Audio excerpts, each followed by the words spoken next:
Hello, hello, hello. Welcome to another the special marketing live show episode.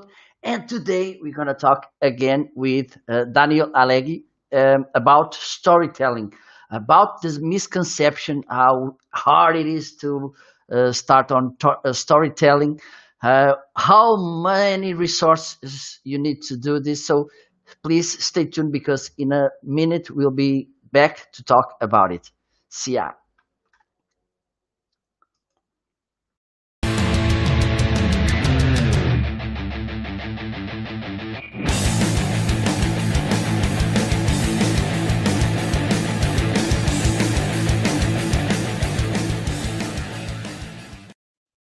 Hello, hello, hello. Welcome again to another the special marketing live show episode.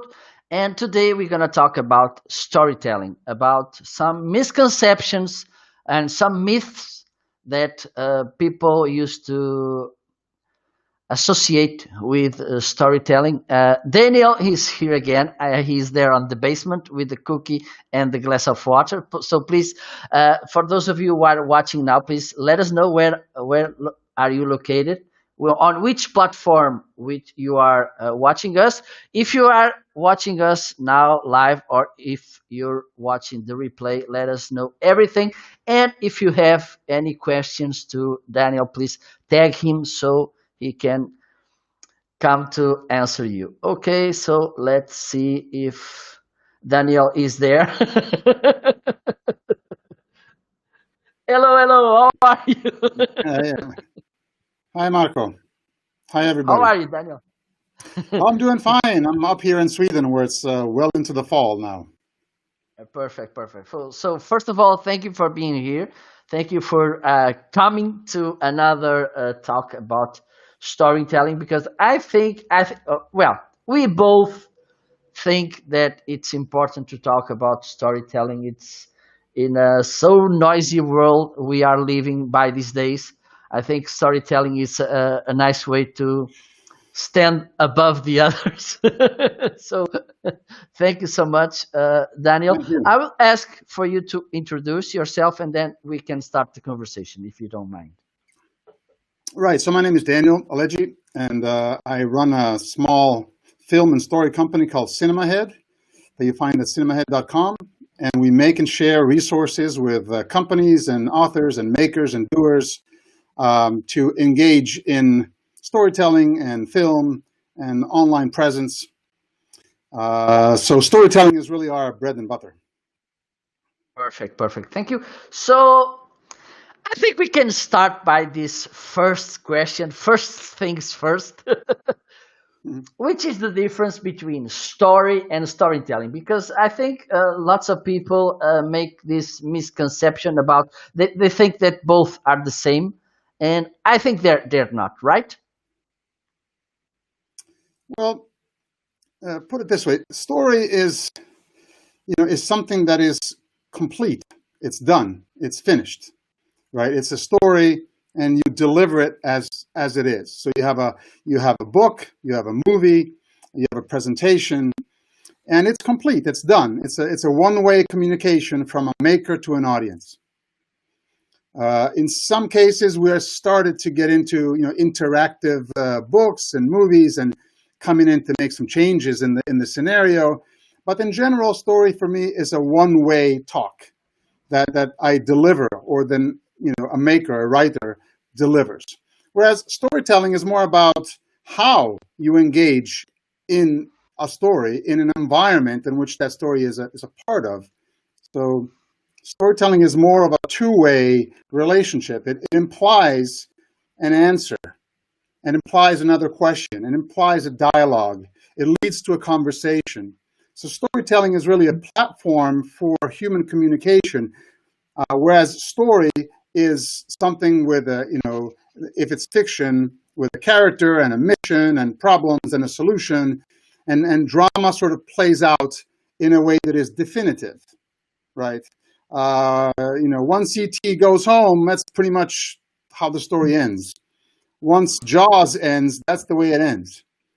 But storytelling is really an open, revolving platform of communication, which is really reflected in our global marketplace today. Okay, perfect. So that's another good reason to put storytelling in the table when we are talking about companies and not thinking, okay, it's not for me. We are a company. We should play serious. If the word play, it's good to say because if we're talking about serious playing, I don't think it fits the. So it's a nice approach to get rid of this corporation language, which is a kind of boring. It's not engaging. It's gray, very gray, in my opinion. So storytelling could be a nice way to change things and to give a different mindset to companies. Yeah. Well, a lot has changed in the last 20 years.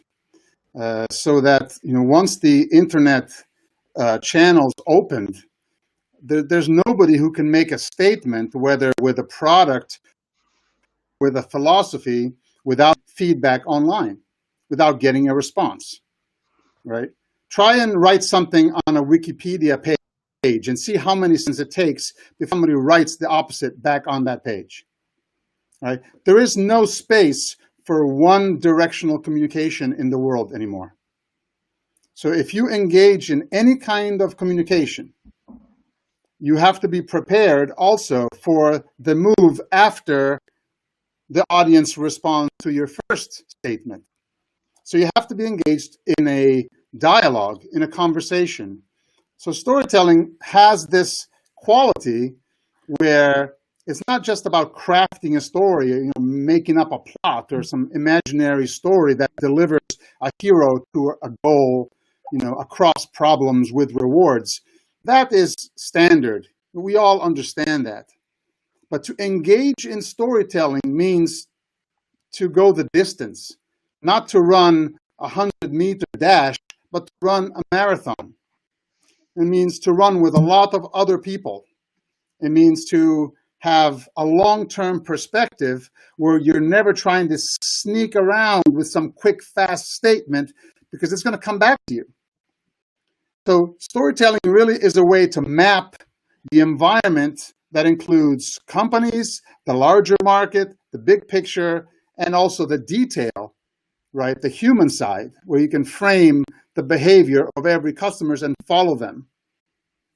I don't know if we probably talked about this last time about how Zappos, the shoe company, now part of Amazon, was so avant-garde when it opened up unlimited customer services, unlimited phone calls. So, customer service is the other side of the coin of corporate storytelling. So what you're saying is that consistency and coherence plays a very important role when we want to approach storytelling in a corporate perspective, right? Yeah, I think one way to look at it that is really easy, I think, even for a casual participant in a conversation about storytelling, is the idea of asking for help, right? So there's someone asking for help in the relationship between a product, a company, and its customers, right? Someone's asking for help. Is it help in setting up a microphone for a stream? Is it help in fixing a refrigerator that has a glitch in its operations manual? Help with changing a pair of shoes that I bought online, right? So wherever you find help, you also find a human being trying to overcome the problem that they're experiencing, right? So storytelling is really understanding what is happening in this relationship, not only telling an interesting story, saying something funny. It really has nothing to do with entertainment per se, even though if you make a video presentation on Indiegogo, it's better than if you make a boring one. But Storytelling is really not about having this extraordinary creativity as much as it is understanding that any relationship between customers and companies will be based from now on an ongoing dialogue. And that dialogue can be framed, can be designed, can be chosen with forms of storytelling. Oh, I see. Because again, and we can give this as an example. For instance, you built a nice story and you share with your audience, with your customers, with your prospective customers, and then what you do after that doesn't resound with the story you just told. I mean, for instance, you are saying that you like to embrace your customers, you like to give amazing customer service, and after that, it's not the real thing you do. So Yeah, it's well, important to keep the conversation rolling. yeah. Look at this, Marco. What I'm really saying is that there's two sides to storytelling. One side is the content, which is what you're actually talking about. And the other side is the structure, the big picture, which is why are you talking about this? Take this example, for example, from Elon Musk, right, who is a story unto himself. And, as it is with many American companies, you have these phenomenal characters at the helm, from Steve Jobs to Bezos to Gates, characters that are always source of good storytelling. So, for example, when the rocket launched to Mars included the Roadster, included Elon Musk's own car inside, this is a piece of phenomenal storytelling. It's not in itself technically advertising because you're not selling really the car, right? What you're selling is the fact that this trip to Mars is actually going to be normal. It's going to be like sending your car, to Africa if you're gonna be in the Dakar rally, right? There's just going to be a form of transport normal. So normalizes the idea of interspace travel with something which isn't in itself a piece of advertising, right? So this, for example, is I think a good example to answer your question because it is storytelling in the future. So this is storytelling that actually relates to a vision for the future. Whereas, for example, biography, talking about, Steve Jobs and the Woz in the garage, that is storytelling from the past. And many companies today, startups, for example, they tell the story of the moment, a day-by-day update on how the app is going, what work we did today, the prototypes, the crowdfunding campaign. So a sort of ongoing diary of the making of process, right? That is storytelling in the now. And then the example I gave you of the Roadster going to Mars is storytelling about the future, whereas the story of Marco Novo and how he came to be a streamer would be storytelling from the past. So you always have the time element in storytelling, which is dynamic. It's alive. A story written, a book, Alice in Wonderland, that's there. That's what it is. You can read it, you can put it away. But the storytelling that we do in the moment is experienced through time. Somebody might be listening to what is going on in a company, in a particular experience, and filter it through their own experience right now. So storytelling is closer to humans because it's more engaging than a story that you read once and then put away. I see. And this future storytelling made me think about one thing. I mean, should we, when we are thinking, framing, and planning our work to start our storytelling process, should we have in mind what we have now? I think we should, and we should plan ahead or to think in a kind of 5 years perspective what we want, and then to plan and to build our storytelling in this, or it's enough to go with the flow? Well, there's definitely both components, as I said, of structure and improvisation, right? So you can improvise a little bit once you've set up a structure, and the structure of a project, of a company, of even a personal journey in some way. There's a lot of solo businesses out there, right?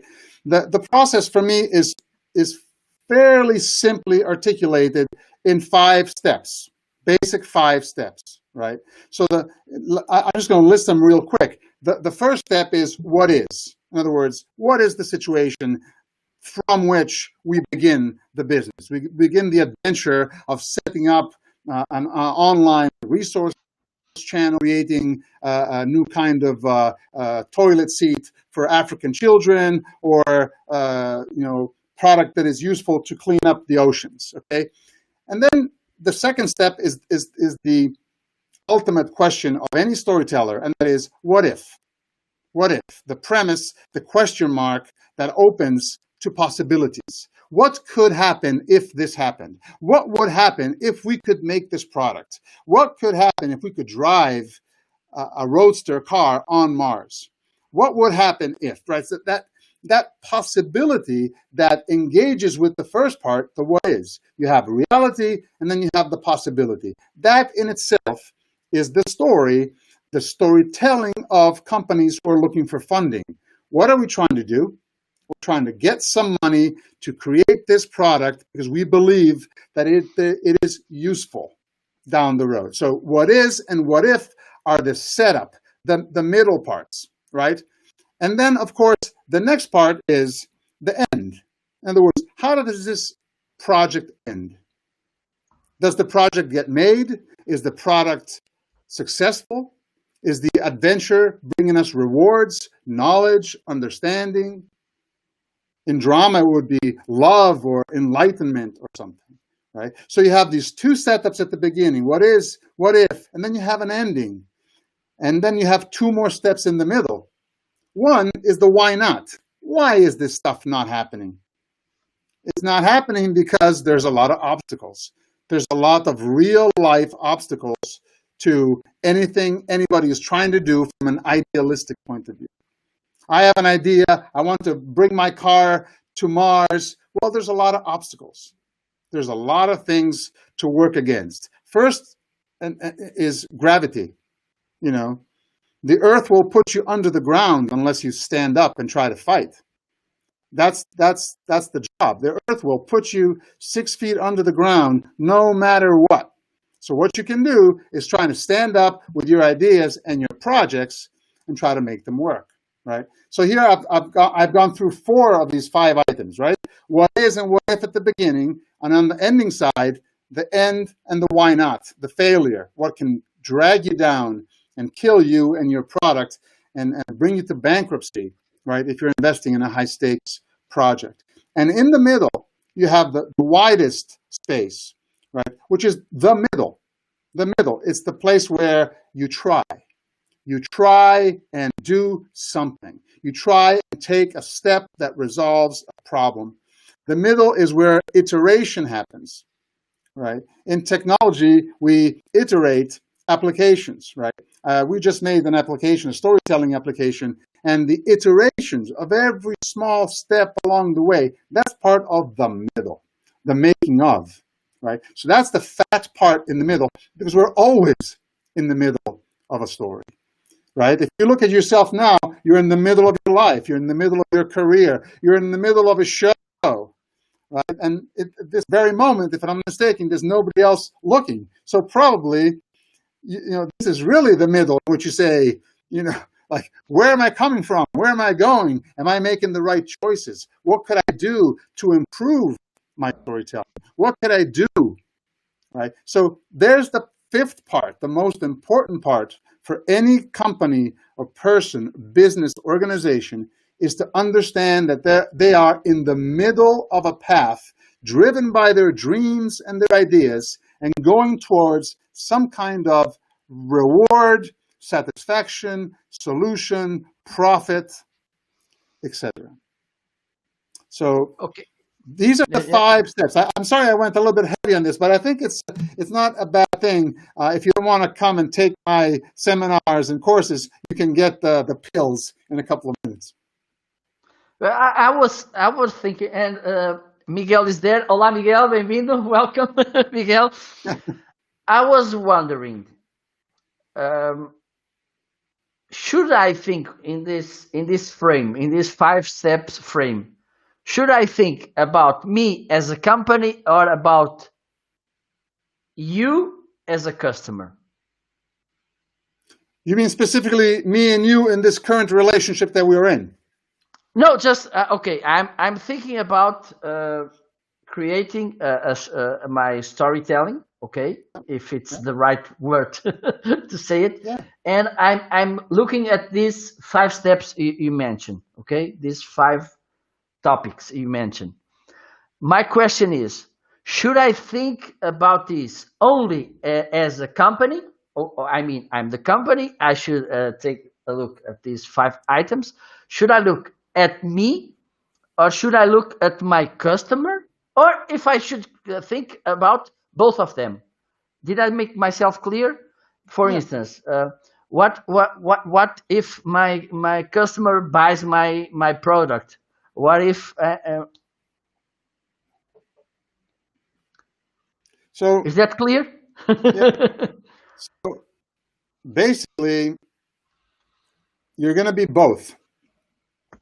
But you're not going to be both at the same time. You're going to be first one way and then the other way, right? So let me explain. Let's say, for example, in this particular case, right, I'm running a company that sells storytelling solutions that helps other companies find low-budget guerrilla solutions to their own storytelling. Okay? Now, in my story, if I take 30 seconds to tell you this, I grew up in Italy where I had a film company and an ad agency, and I specialized in getting media attention before the internet without paying for it, right? Creating events that would get covered by the news and become a form of advertising for the campaigns that I was supporting. Okay, so I really have a long-standing passion for low-budget guerrilla storytelling. What I mean is storytelling that does not cost any more than simply the knowledge that it requires, not to do something foolish. Because if you expose yourself in a way that is foolish, you will eventually pay for it. But you and I, in this particular moment, sharing this restream screen, we are like, I don't know if you've ever seen, for example, sidecar races. Well, some, yes. I mean, when you have a motorcycle and then you have a sidecar. Yeah, right? Yeah. So the 2 people are on the same team. Absolutely. But they do completely different things. Absolutely, yes. So one person is driving the motorcycle and the other person is jumping left and right to balance the vehicle so it doesn't tip over. Absolutely. Yeah, you're right. So this example is simply to show you that you can be on the same team.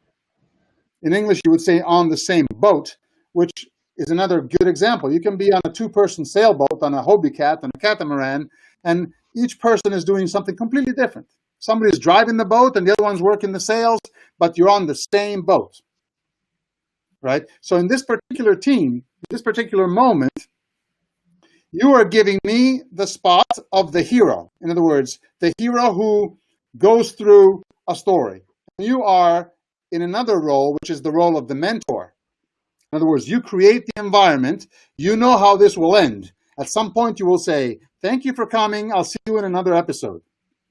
And you will have basically guided me through this that is your show, right? But in a customer relationship, the customer is the hero and the company is the mentor.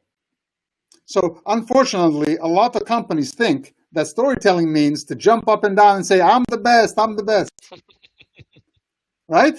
And Yeah, to have this ego-based approach that simply states on and on and on that my products are the best, that we're better than the competition, etc. And this is a position that we see even some politicians have this kind of approach. Me, me, me, me. And you know, it's a little bit old because in the storytelling that we are engaging in now, there is a relationship between the audience and the hero. There is a relationship between the inside and outside of the story. So these positions are interchangeable, right? So, for example, if I'm trying to get onto your show and my microphone is not working, then you can help me get my microphone to work. That's what a mentor does. absolutely. This is like Merlin, right, trying to get the sword, to work for King Arthur. Or Yoda.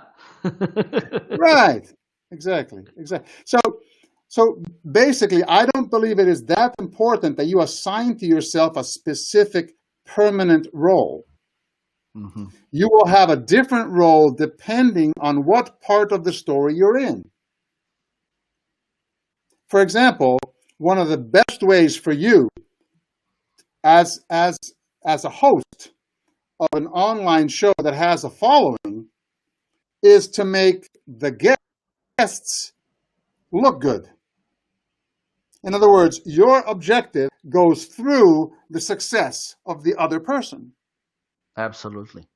And since I know you're a teacher, I'm sure you've learned this in many ways, that there's no better success for a teacher than having a student who becomes really good at what they learned. Absolutely. That's the best possible success, right? So Absolutely. a company does the same. They teach their customers to be able to use the product, to be able to experience the product, and to help the company improve the company with feedback. That is a storytelling environment. That's not me saying, hey, my product is great. It's me saying, hey, let me know what you think of my stream so I can do it better next time.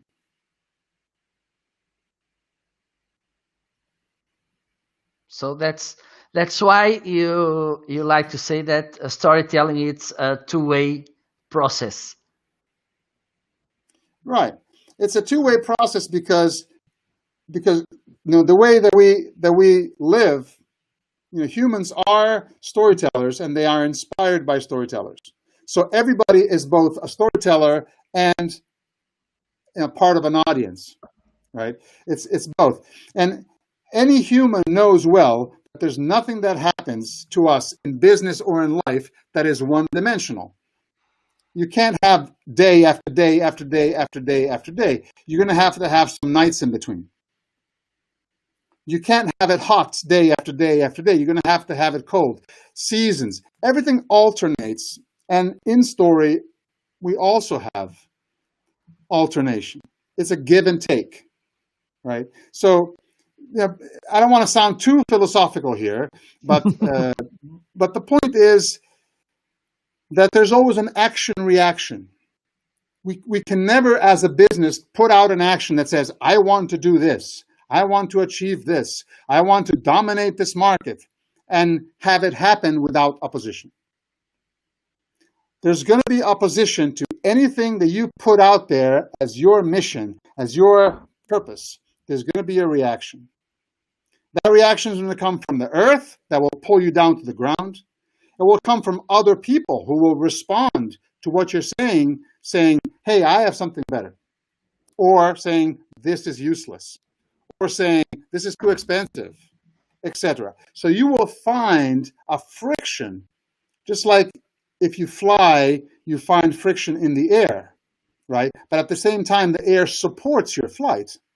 So a product is basically contradicted by its opposition, but it's also supported by it, because all the feedback that you get makes you better.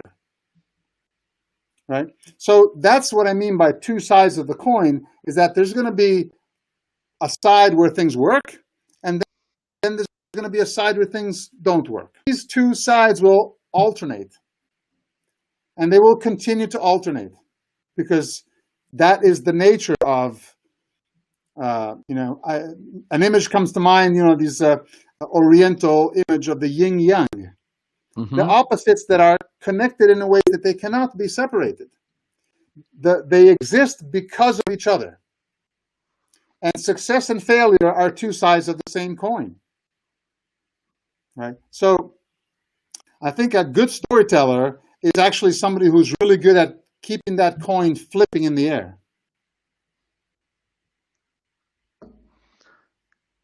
And how about competitors? Because they are there also. Yeah. Should we take a look at their approaches, what they are making, or if they are making some storytelling? Should we include them in our storytelling? What do you think about it? Well, I don't think that imagining yourself alone in a market without competition is very realistic. Absolutely. But what could be realistic is to imagine yourself as aware enough, as expert enough, as to try to be different than others. So, there are basically two different approaches, I think, to storytelling in the market. One is a mainstream approach, right? It's an approach where, you're talking about aiming to please the customer, aiming to please, saying the things that you think people like. So you try to research what people like, and then you do what you believe people like. Right? So this is the mainstream approach of storytelling, feeds on big data, big picture, a globalized understanding of markets, mega trends, right? Looking at big patterns and big data, big numbers, right? This is a kind of mainstream storytelling, which is, very popular. It drives all kinds of rhetoric, all kinds of ideas about, the planet. And then there's another kind of storytelling that I call different storytelling. Different storytelling is not about doing what you think the audiences like, but it's doing what you think they need.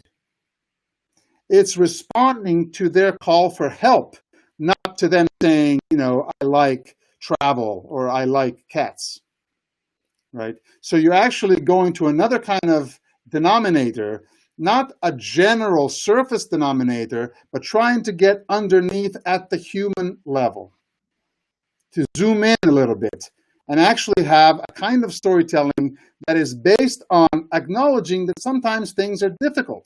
I know you're trying to do this with my product. How is that working? I know you haven't succeeded because we're still working on this upgrade. But we can help you. We can help you with customer service. We can help you by keeping you posted on what we're making. So the different storytelling is the human storytelling. The mainstream storytelling is the data storytelling. And these two approaches are different from each other, but at the same time, you have to be aware of them. If you're a big company, you're going to be looking at big data. If you're a small company, you're going to be well suited, well served to get to know your customers as closely as you can. A company that engages in person-to-person storytelling really has an advantage. And some large companies are beginning to do that as well, to actually try to know their customers. You can call it fidelity, or you can call it assistance. But really what it is that there is nothing better than a long-term relationship with a customer that loves what you do for them. Absolutely. And that is storytelling. Even if we're not writing a story about that in particular, but we created an environment in which our approach, our strategy will be known. People will know that this is how we work with our customers. So in a way, there's storytelling by words and there's storytelling by example. Nice. Nice. Well, we have this question from David. Hello, David. Nice to have you here. What's a good way to practice and get better at your storytelling? Okay. Um, well, I do organize every now and then, just to do a little plug. I do organize a number of small events and seminars and one-on-ones and coaching and training. If you're talking about my specific uh, storytelling approach at Cinema Head, right? In other words, what I think uh, is necessary for someone to get in on what I consider to be good storytelling is what I call story literacy. In other words, simply understanding how storytelling works. Um, if you're patient enough, I have something coming out in December which serves that purpose. In other words, a piece of writing that answers that question. Let me give you a visual example. Okay, so I grew up in Italy, right? My parents moved from the States, but I grew up in Italy, and there's a little bar nearby the Colosseum, just a few steps away, where they sell old postcards. Okay, and one of these postcards, it's always been my favorite postcard, is the picture of a woman in line with two other women by a little table where there is a man with a coat writing a letter. So these are people who are illiterate who would pay a few coins to this man to write a letter for them so they could mail it. So this to me is a little bit like what I'm doing. I've always loved this image, and I've always loved the fact that Italy isn't so illiterate anymore. But the point is the same. If you want to make an ad, or you want to make an intro video or something, you probably go online and get some YouTube information about how to do it. What I am trying to do is to get as many small companies to quickly understand storytelling in the framework that I'm describing. That means not only technically, but also strategically and also content-wise, right? So story literacy for me is the first step. If you go to cinemahead.com and you go to the scheduling button, you could set up a 15-minute call with me, and it's free, and you can tell me what you're up to, and I'd be happy to direct you where I think your best first step is to go from my words to perhaps receiving my free ebook and other information about starting up your story, which I don't think requires great writing talent. This is something that I mention every time I'm hosted by a show, and that is, you don't need to be Nabokov or Dostoevsky or Scott Fitzgerald to be a good storyteller or to help your organization with better storytelling. It's not about crafting cool words or fun sentences or wacky plots, even though there's something to that as well. But storytelling as an environment of growing relationships between you, your product, your mission, your audience, that includes your customers and you as players in the same scenario. That's what I'm happy to share. Perfect. So, David, you got your answer. Reach out, Daniel, and you can talk after this. Well, after the show, please. Not now. And okay, you talk about something that I think it's one of the biggest problems, because sometimes you don't have too many people working within your company inside, and you think, okay, I don't have time, I don't have knowledge, I don't have story to make storytelling in my company. What do you have to say about it? Okay, so I guess my focus is on removing, in a way, from the notion of storytelling, the idea that this has to be guesswork. In other words, that you can, basically kind of guess your way. Oh, maybe I can try this, maybe I can try that, and get into this grind of trying to come up with some great storytelling idea. I understand that this is what people think in the mainstream. The storytelling is necessarily a creative process. And to a certain extent, it is. But as an example, right? If you imagine an ocean, right? You're in Portugal, right? You have a nice Atlantic Ocean in front of you. You can look at the ocean from a mega perspective as an ocean, or you can look at the ocean as, a very large number of drops. Okay. So when I'm talking to groups of people who are interested in storytelling, I'm thinking of drops. I'm not thinking about, crossing the ocean or doing anything majestic. I'm talking about understanding the raw elements of storytelling and trying to see how many of these elements do I actually already have. And I'm guessing that most people have all the elements of storytelling pretty much already in their bag. They just have to refine them a little bit, right? They need to sort of sharpen their tools so that their story kit is available, that they can use their story kit in any situations to find the story, understand the story, and act upon the story. Let me tell you just one more thing about what I mean. And that is to say that some stories are stories that you make. Right, makers. Right. Okay, I'm the guy that makes the stories, creates the stories. I'm the creative, etc. That is obviously a group, right? And I think anybody who has come up with any kind of story feels like they're in their group. Then there's another category of stories, and that's the stories that we're exposed to, the stories that we hear. Marco, you said before we are exposed to a lot of noise. Right. There's a lot of noise because everything we are exposed to is some form of storytelling. It's somebody basically putting out there something that they think is good for them. Now, first of all, we have to think about something good for us and good for the other, right? The more you think about the other, the better it is for you. Right? Everybody who puts out free shows and free products and free ebooks and free events does it not because they want to give away their value, it's because they want their value to be trusted. They want to be trusted by customers who know that they are constantly bringing in good content.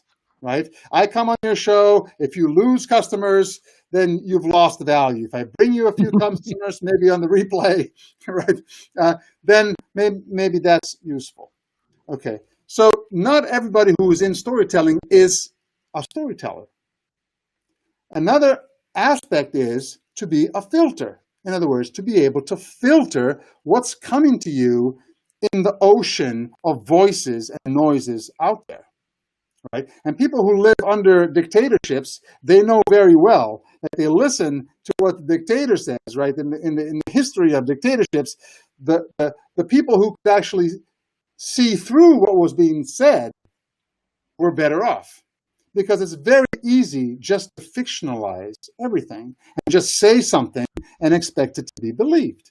So the more story literate you become, the more you understand the basic steps, the basic principles, the raw elements of storytelling, and the more vaccinated you are against things that aren't true, right? So in a way, I have a feeling that storytelling as a global mega trend, which it is a little bit considered like something kind of phony. Like if I'm storytelling, then I'm not telling the truth. If I'm storytelling, I'm making stuff up. I don't know if Marco, if you have this feeling as well, but to a certain extent, what I'm suggesting instead is that storytelling is not really about whether you are in a realist moment or an imaginary moment. It's about understanding that we exist within an environment in which these opposites exist. The true, the false, the old, the new, the safe, the unsafe, the familiar, the unfamiliar. The good, the bad, the rewarding, the disappointing, all of these things exist, and storytelling is the moment of transition between them. Psychology become action. How does dream become reality? How does the product prototype become a product release? How does an infatuation become a marriage or a relationship, right? So when you take these opposites apparently contradicting each other, you realize that storytelling is actually the energy that flips that coin over and over until they become connected. So the familiar and the unfamiliar are not necessarily good or bad. The unfamiliar remains unfamiliar until you explore it a little bit, and then it becomes more familiar.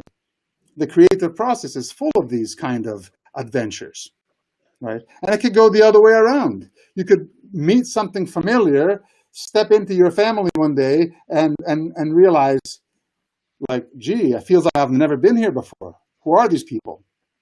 Right? And suddenly the familiar becomes unfamiliar. Your country becomes unrecognizable. Or some place is no longer the place that you remembered and loved so much.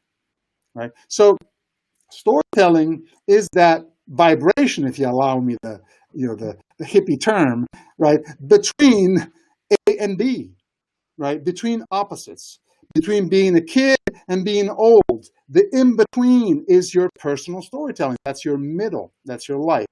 You don't need to be Tolstoy. You don't need to be a great writer to say this. You can start by recognizing some of these elements so you can map out, in some cases, your business, in other cases, your life. Absolutely. And well, by the way, hello, Alberto. Nice to have you here. Un saludo. Because when you're a small company, one of the things you have is, okay, you have to struggle with the big companies, right? And also you have to, I think you have a closest relation with your customers, with the people, even with the community. I think we are more close to that little shop in the corner than with the big supermarket in the Yeah. yeah. And so this is also about identity, about branding, don't you think, Daniel? Well, I mean, in the market, everything is about brand identity. There's no question about it. And this is often, I think a difficult issue for people, say people trying to present themselves on LinkedIn or anywhere they are asked to produce a static form, a static representation of who they are. So you write a CV on LinkedIn, or you write a short brief on what you do, and it's a static moment. In other words, it's a photograph in time, in marble, where you just kind of etch in marble, your accomplishments and your skills and what you're good at. Whereas storytelling always has in it the element of time. You cannot freeze storytelling. You have to experience it dynamically. It's always happening. So the storytelling really is, in a way, the environment of change.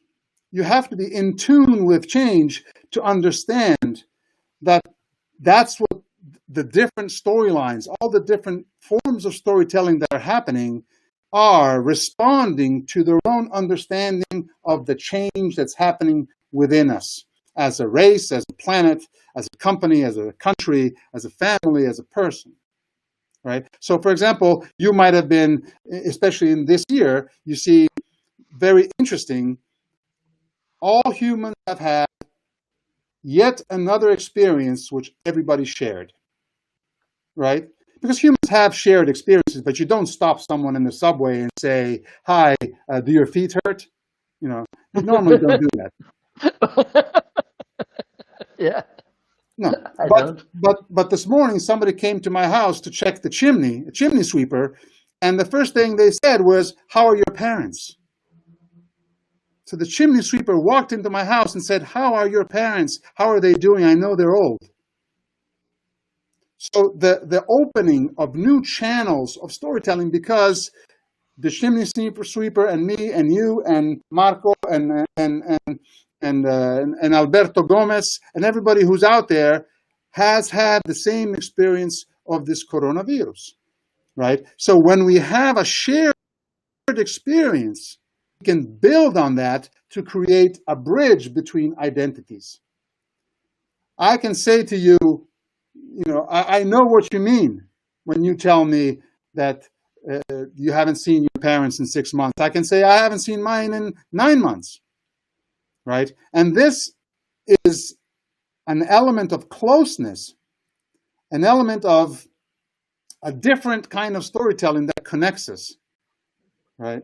So that in a way we are more connected now that we're distant than we were when we were close.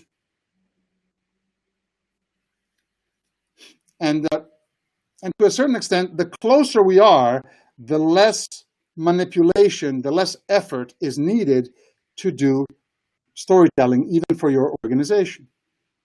Because if a bridge already exists between you and me, I don't have to build the bridge with my storytelling. I can walk across that bridge with the storytelling. Right? Nice perspective.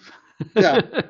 This is why the current image on my website on cinemahead.com is an old jungle bridge in Thailand, because I really believe that building bridges across small canyons is one of the most metaphorically sound examples of humans trying to do something. You're standing on the side of a canyon, you have to get to the other side. How do you do it?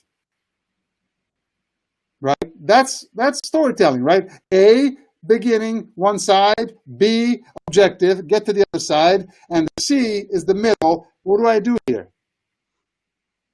How do I build this bridge, or how else can I get through? It's too wide for me to jump. What do I do? And human beings throughout history have always resolved this problem somehow. Right? So I think that even simple examples like this, when I'm talking to companies about their storytelling, I don't give them fancy examples. I don't say like, oh, look at how Amazon delivers pizza in LA with drones. Honestly, that's not a story that I think is very close to a small company in Europe necessarily. Because we can all admire and in awe at mega technology and big money and how everything is possible if you have all the money. Fine, but what about small companies that have don't really have extra money for advertising, don't really have technical skills to do in-house ads? And I'm thinking, why don't you up your storytelling skills a little bit? Get yourself a story kit that you can share with your company and start to generate the kind of storytelling that you can afford and that is in tune for your customer base locally, or in any case, not mega, right? So perhaps, I guess, this mini chapter would be called Why Small Companies Should Not Imitate Amazon in How They Deliver Their Products. Absolutely. Well, we are bridging to the end of our show, but we will have another one next month. Alberto is saying he's saying he haven't seen his father. Right. You see, I don't know who Alberto is. I don't know if Marco, you know him, but I immediately feel for you because I know exactly what you're saying, and it's just an example that when more people feel the same things, this is not a negation, of capitalism and all the competition that we like to have. It's not. It's simply acknowledging that we are all storytellers from the same place. In other words, we all have, a human side that is, feelings, brains, the soul, the feet, all this stuff. And to understand some easy images, some easy moments about how we live can help us approach our work, our small companies, in our customer service and our storytelling in ways that I find to be actually much more effective and cheaper than imitating, worldwide advertising campaigns. Not everybody is Beyonce. Not everybody can, wake up in the morning and decide, let's make a video album in 6 weeks and sell 1 billion copies. We cannot necessarily imitate at that level, but we can co-create at another level. Absolutely. Absolutely. So, Alberto, brands and stories need to be more empathic. Perfect. Less ads and spam, more stories for the people. Absolutely. Yeah. I mean, I think just in closing, I know you're at the end of the show, but I think Alberto has it right, and that is that basically the fact that we are still marketing with phishing and spam and phony advertising, it just, in a way, it just reflects a kind of troglodyte state that humans are still in. I mean, when we're still experiencing the sale and, as a kind of theft, like, let's try to sneak a few bucks here and there by cheating and faking and everything. And, I think we're better than that. Absolutely. Absolutely. So, Daniel, what we'll talk about next month? Let's breeze. Let's send a teaser to those who are watching now. Well, I'll tell you what. I have a couple of options. I know we have only one session left here on your show, so let me ask Alberto what he would like to hear for the next show. Let's see if we can weave that into the title of the next show. Well, we can make some extra episodes, no problem at all. Oh, okay.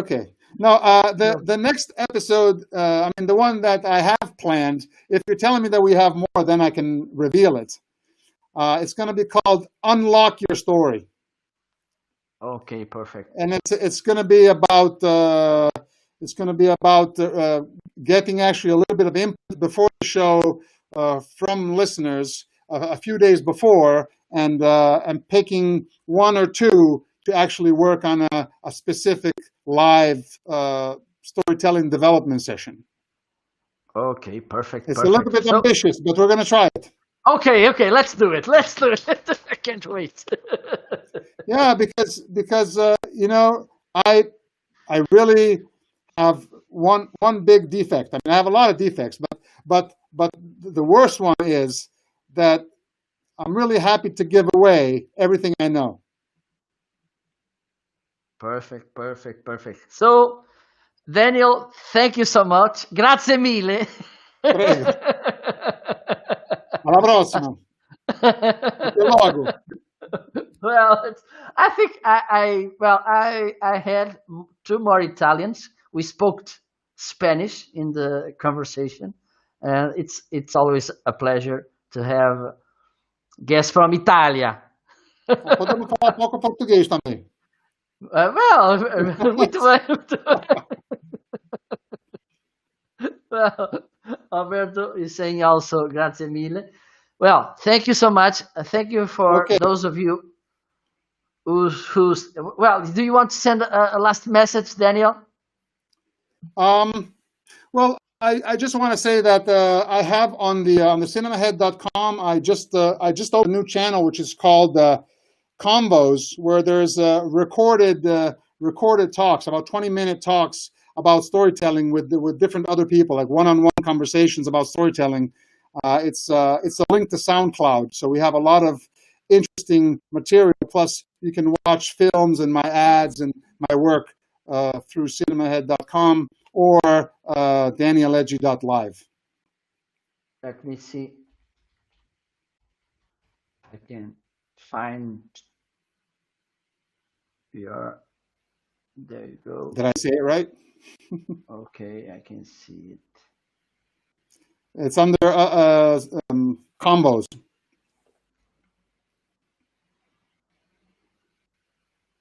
There you go. Okay, it's on SoundCloud. It redirects right to Yeah. SoundCloud. Yeah. Now you see my Italian environment on the SoundCloud page. Okay, I will put the link here. Yeah. And then I have a quick Linktree site, which is forwarded from danielegi.live, which has all my latest stuff. So we'll have a link to the replay show a few minutes, and it has the latest on our app, Scriptonite, the storytelling app. So you can look around, and you can always book a 15-minute phone call with me from my schedule on the website. I'm happy to hear what you're doing and how I can help. Perfect, perfect. I will put it also in comments so you can find Daniel's convos. So, Daniel, thank you so much. Thank you so much for all of you who were watching us now live and who will watch the replay. Please, if you have any questions, drop it on comments so we can answer to you. And in about 1 month, we will be back. Okay? So, bye bye for now. Take care and enjoy the rest of the week. Bye bye. Bye bye.